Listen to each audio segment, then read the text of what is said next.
All right, guys.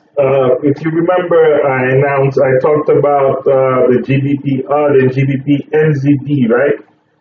So if you see the GBP and the GbpNzd, you should see how it's going so far. As you can see, if you have entered the trade after, I don't know, that hammer confirmation or whatever you entered, uh, depending on where you put your stop loss, you should at least put the stop loss or even break even around that area and that area because it's been going up for 2 days.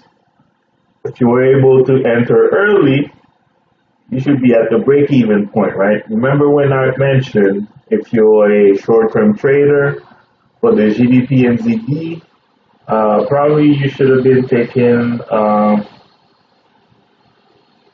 if you should have probably taken some profits by now because it was around that line Friday of what I told you where you should start, taking partial profits. And probably the next part where I would consider taking profits is around that area, and that area. But as you can see, it's going up.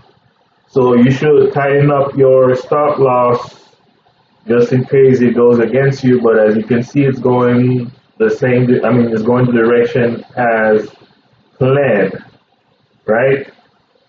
So yes, so this is what it is for the GDP NZD. It's going up. Now the GDP odd, right, is going up. So everything is moving according to plans.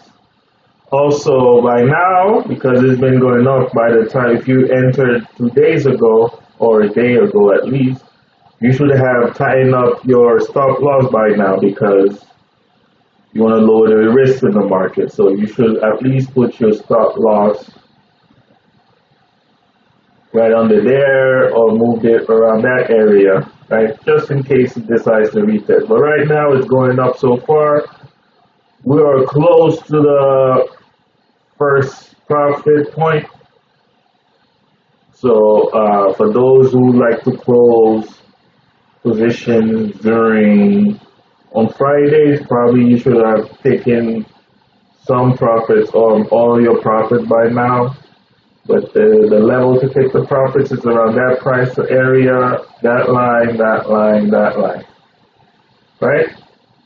So once the price reaches that line, take partial profits, take some profits here, profits here, profits here. But if you're an aggressive trader, you can just wait to go to it for it to go to that area, right?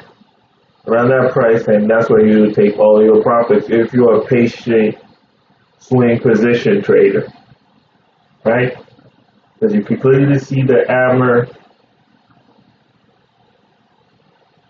even on the weekly level, it formed the hammer. Same thing for the GBP and GbpNzd, it formed a hammer on the daily level. And hammer is forming weekly. So if you look at the amount of pips that has been going up, been going up 228 pips. So as you can see, if you haven't taken profit around that area, you probably messed up. But that's a good area to take some of partial profits, or most of your profits, or even all of your profits. I'm not in a position to tell you how much profits you should take.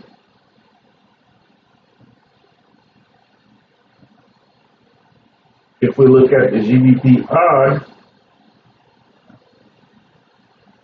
as you can see, at the H4 level, it's been up 214 pips. Depending on how the market opens, if it decides to drop or it decides to go up in the gap, you should probably take in some part of the profits or let it roll for it to reach that level.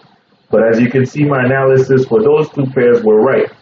It went up at least a good amount of pips, more than 200 pips, right? So it confirms that my analysis was correct. Now we just have to watch how the market moves when it comes to the target prices.